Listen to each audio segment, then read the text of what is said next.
I've known about the Chicago fire since grade school. Everyone does. The Great Fire, 1871. Mrs. O'Leary's cow, standard curriculum.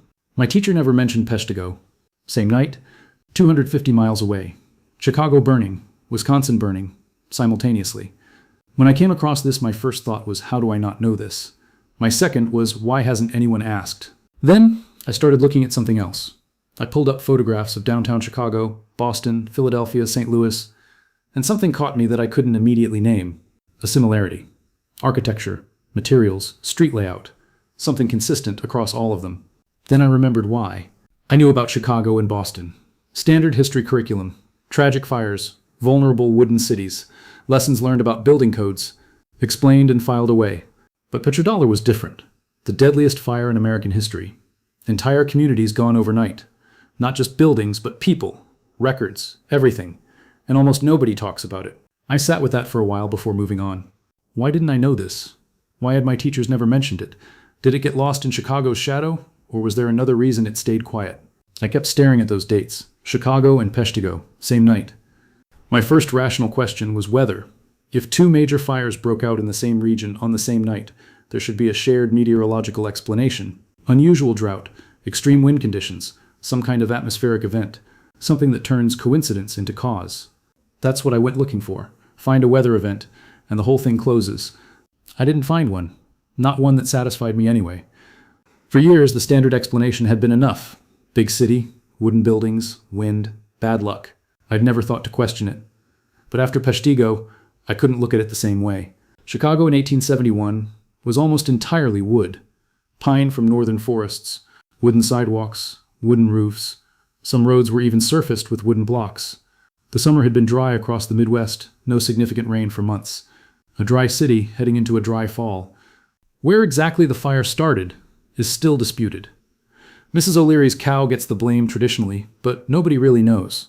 A strong southwesterly wind took it through densely packed neighborhoods. The fire department couldn't keep up. 2 days, 3.3 square miles, roughly 17,500 buildings. The official explanation covers it cleanly. Drought conditions, high winds, vulnerable wooden construction, accidental ignition, reasonable. Peshtigo is where that explanation starts to strain. Same night, 250 miles north. A lumber town, sawdust on the ground, wood chips piled everywhere, surrounded by pine forest that the same regional drought had turned to kindling. Survivor accounts say the flames moved faster than people could run. But the detail that stayed with me was this. The air got too hot to breathe before the fire even arrived. The heat came first. The official explanation for Peshtigo runs almost identical to Chicago's. Drought, wood-saturated environment, wind, timing. 2 cities, 2 separate explanations, nearly the same words. I noted that and moved to Boston. November 1872, Saturday evening. Started in a commercial warehouse. The fire department responded quickly, but when they got there, they found their equipment wasn't compatible with the hydrants in that district. Different parts of the city had been fitted with different systems at different times, and nobody had connected them. That incompatibility bought the fire critical minutes. It spread through the dense commercial blocks and took a substantial portion of downtown with it. I stayed with that detail for a while. Hydrant incompatibility. Someone had never noticed, or had noticed and never fixed it. The official cause is reasonable. Accidental ignition, equipment failure, urban density. Just like Chicago was reasonable. Just like Peshtigo was reasonable. Each one reasonable on its own. Then I started counting. 1871, Chicago and Peshtigo. I kept counting. Port Huron, Michigan, major fire, same night. Holland, Michigan, much of the town gone, same night. Manistee, Michigan, similar story. Urbana, Ohio, significant fire. Those were just the first ones I found. More towns across the Midwest, some burning on October 8th itself, others in the days immediately after. The official explanation expanded to fit flying embers and wind-carried debris from Chicago, or from regional forest fires, sparking secondary blazes. Same drought, same wind conditions affecting the whole region. For fires within 100 miles, I can work with that. Wind and drought travel, embers less so, but I'll give it. Some of these fires were further, and the timing wasn't just the same week. In several cases, it was the same night. When I tried to map that against the ember explanation, it stopped holding together. 1872, Boston is the one that gets remembered. But there were others that year. Portland, Maine had a major fire. Milwaukee, several more. Not the same night clustering as 1871, but the frequency was off. 1873 continued it. Most of these didn't make it into the history books the way Chicago did, but I found them in insurance records, commercial districts, established neighborhoods, similar scale of destruction. Insurance companies have to count these things. Historians don't. 2 consecutive years. The more cities I added to the list, the harder it got to call it bad luck. 1874, the frequency remains elevated. And what strikes me looking through these reports isn't just the number of fires, it's how complete the destruction tends to be. Not partial damage that can be repaired. Total erasure, requiring full reconstruction. 1875, still elevated, though beginning to taper slightly. And then, fairly abruptly by historical standards, the frequency drops. The rate of catastrophic city-destroying fires decreased substantially after 1875. I kept expecting to find a clear explanation for this clustering, some specific climatic phenomenon affecting these particular years, some technological or social factor that made cities uniquely vulnerable during this window, and then suddenly less so. The standard historical narrative points to gradual improvements: better firefighting equipment, development of professional fire departments, improved building codes requiring brick and stone, better urban planning with wider streets. All true, all documented, but here's what doesn't fit. Those improvements were implemented gradually over decades. There weren't sudden changes happening around 1875. Building codes evolved slowly through legislative processes. Professional fire departments developed incrementally. The transition from wooden to brick construction took generations in most cities. The reduction in massive fires was more abrupt than gradual improvement, explains. The frequency dropped notably after 1875, even though most cities were still structurally vulnerable. That disconnect started bothering me. And there's something else about these fires I couldn't stop thinking about. When you read the official investigations and contemporary reports, there's a pattern in what gets examined and what doesn't. Chicago's investigation focused heavily on determining the origin point and examining fire department response capabilities. What it didn't examine as thoroughly, multiple ignition points reported by witnesses across different neighborhoods that same night. The official investigation treated these as secondary fires caused by flying embers from the primary blaze. That's plausible. Fire absolutely spreads through airborne embers. But the question of whether there might have been independent, simultaneous ignition points, separate fires starting around the same time in different locations before embers could have reached them, that question wasn't investigated with the same rigor. Peshtigo had almost no formal investigation at all. The town was so thoroughly destroyed, survivors so scattered, that detailed documentation is extremely limited. The official conclusion was essentially, drought conditions plus Lumbertown equals inevitable tragedy. Case closed. No need for deeper inquiry into whether the fire's behavior or timing suggested anything beyond standard wildfire dynamics under extreme conditions. Boston investigated more thoroughly, partly because insurance companies demanded detailed answers before paying claims. The report focused extensively on the hydrant incompatibility issue and made specific recommendations for citywide standardization. But it didn't deeply examine why this particular fire, on this particular night, in this particular city, achieved such devastating spread when similar structural conditions existed in other urban commercial districts that didn't experience catastrophes. Each investigation answered immediate local questions. What started it? How it spread? What failed in the response? None of them stepped back to ask about the broader pattern. And that's where I started noticing something that felt like more than oversight. I spent 2 weeks reading everything I could find on these fires. Hundreds of pages. And the strange part wasn't what was in all that research. It was what wasn't. I couldn't find anything that specifically treated the period 1870 to 1875 as a distinct phenomenon requiring explanation, beyond the standard cities were vulnerable and gradually became less so narrative.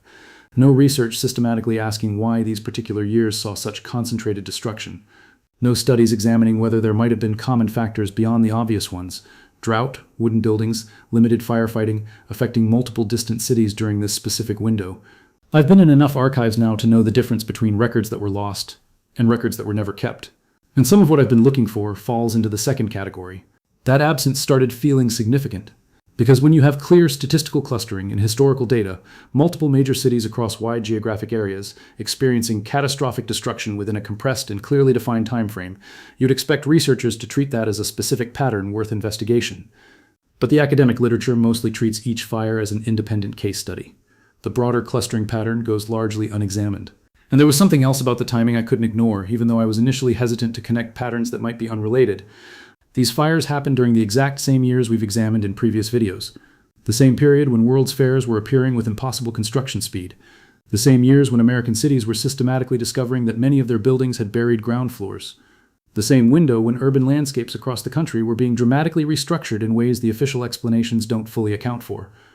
I didn't start this research trying to connect these dots. The timeline overlap just kept appearing. But here's what made me start asking fundamentally different questions about these fires. It's not just that cities burned during this period, it's what happened immediately after they burned, what was built, how it was built, and what that reconstruction erased. Chicago before the fire was an organic accumulation of different architectural styles and construction periods, buildings from different decades, irregular street patterns that had developed naturally as the city grew from frontier settlement to major commercial center, mixed construction types, varied building heights and setbacks. The kind of urban fabric that develops over time without central planning. Chicago, after the fire, became something else entirely. Urban planners and architects at the time explicitly described it as a blank slate, an unprecedented opportunity to build something fundamentally new. And that's exactly what they did. Rationalized street grids, uniform modern architecture, cohesive city planning, buildings constructed to consistent standards, and a unified vision of what a modern city should be. What struck me most wasn't the fires themselves, it was the reconstruction. Chicago's destroyed districts got rebuilt with new street layouts, new materials, new architectural logic. The specific character of what had been there before, the particular street patterns, the buildings that had taken decades to accumulate, didn't come back. Something different replaced it. Cleaner, more organized, more modern. Boston was the same. The pre-fire commercial district had its own accumulated character. After the fire, that character didn't get restored, it got replaced. I kept finding this in city after city. The fire destroys, reconstruction reorganizes. Not just rebuilds, reorganizes. The opportunity gets used. The standard historical reading calls this silver lining. Tragedy, creating space for modernization that couldn't have happened otherwise. Forward-thinking planners making the best of disaster. Maybe. I sat with that explanation for a while, and it's not unreasonable. But I noticed something when I mapped the specifics. Which cities burned? What exactly burned in each one? What replaced it? And when? How thoroughly the physical evidence of what came before was gone. First by fire, then by whatever went up in its place. Looked at individually, each fire is a tragedy with a reasonable explanation. Looked at as a sequence, the overall shape of it starts feeling less accidental. I'm not claiming it wasn't accidental. I'm saying the pattern has a function, whether or not anyone intended it to. Fire destroys. What gets built afterward is a choice. These cities didn't have to rebuild the way they did. They could have restored the street layouts that existed before, recreated the architectural styles, maintained continuity with what had been there. Some cities after disasters have done exactly that. These didn't. Consistently. Across multiple cities, across the same decade, the choice was replacement, not restoration. That's the part the official framing skips over. The accident explanation covers the fires. It doesn't explain the decisions that came after them. Two possibilities sit at the end of that observation. Either city planners repeatedly and independently made the same opportunistic choice, disaster arrives, let's use it to modernize, or the transformation was already planned, and the fires created the conditions to implement it. I don't know which one is true. I'm not sure the evidence can settle it. But the decisions that followed the fires weren't accidental. Those were made by specific people, in specific rooms, with specific goals. That part isn't a mystery. It's just not the part anyone talks about. I can't prove coordination or intentional destruction. That's not what the evidence shows. What the evidence shows is a pattern. Cities burning in a concentrated time frame. Destruction thorough enough to erase pre-existing urban fabric. Academic silence about why the clustering happened. And reconstruction that systematically chose to replace rather than restore, erasing what had existed before and building something fundamentally different in its place. Each individual fire has local explanations that sound reasonable in isolation. But when you look at them collectively as a pattern, when you map what burned and what replaced it, the standard explanations feel like they're answering different questions than the ones the pattern raises.